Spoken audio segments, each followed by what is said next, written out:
The wind cut through Dry Creek like a blade, sweeping dust across the wooden planks of the abandoned storefronts and rattling the saloon shutters. Most folks with any sense had hunkered down indoors.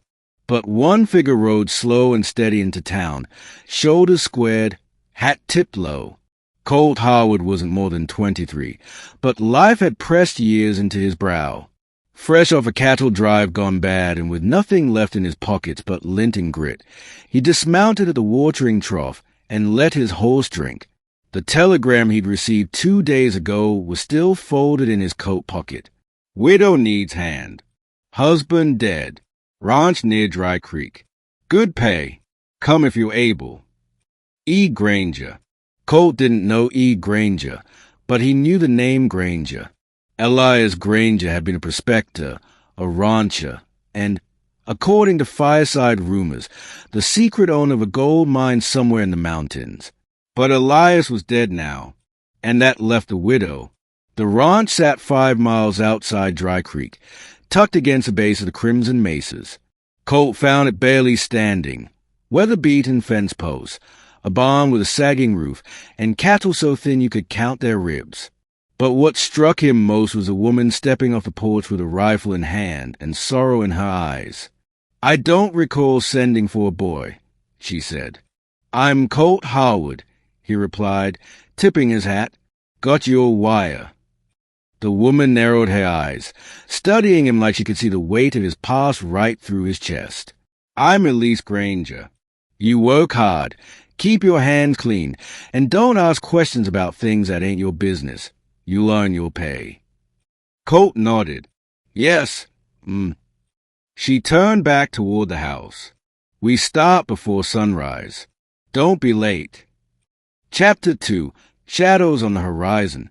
Days turned into weeks, and Colt worked like the ranch was his own, fixing fence lines, mending the barn roof, hauling feed up the ridge for the cattle. He kept his distance, never asking about Elias or the whispers of gold that floated through Dry Creek like wildfire smoke. But every night he saw the pain in Elise's eyes.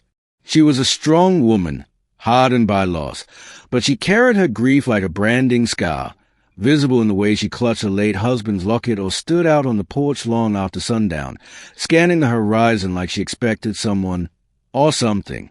It wasn't long before Colt learned why. "You heard of the Keller gang?"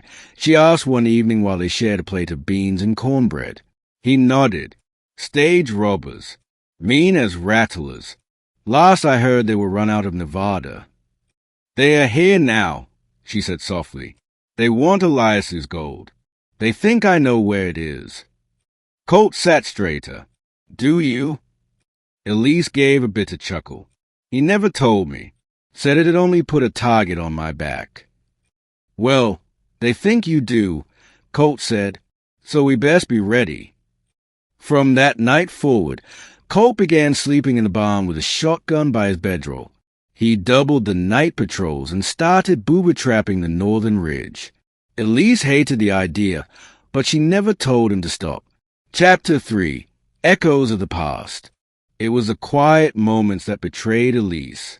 One morning, just before sunrise, Colt found her kneeling in the small family cemetery behind the house, her fingers pressed against Elias's gravestone, her shoulders shaking.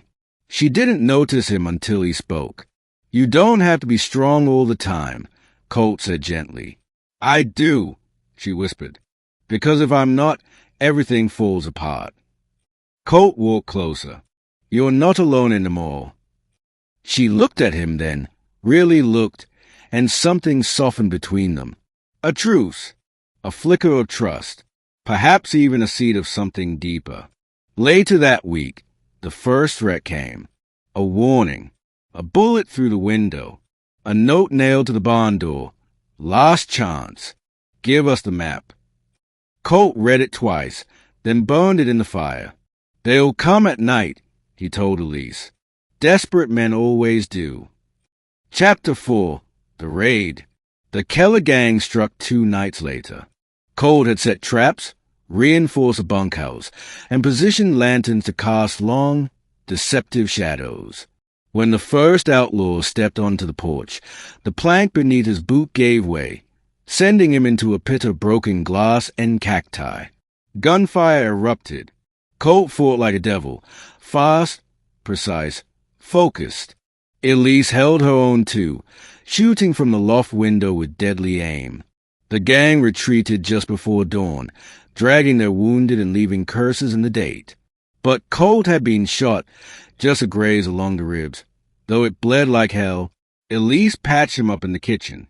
Her hands were steady, but her voice shook. "They'll come back," she said. "Let them," Colt muttered, biting down on a strip of leather. "You didn't have to do all this, Colt." "Yes, I did," he replied. "You're worth fighting for." Silence fell between them, thick with something neither dared speak aloud. But that night, she didn't sit on the porch alone. She sat beside him, her head on his shoulder, both watching the stars in silence. Chapter 5. The Truth Buried Deep. A few days later, Elise handed Colt a bundle wrapped in oilskin.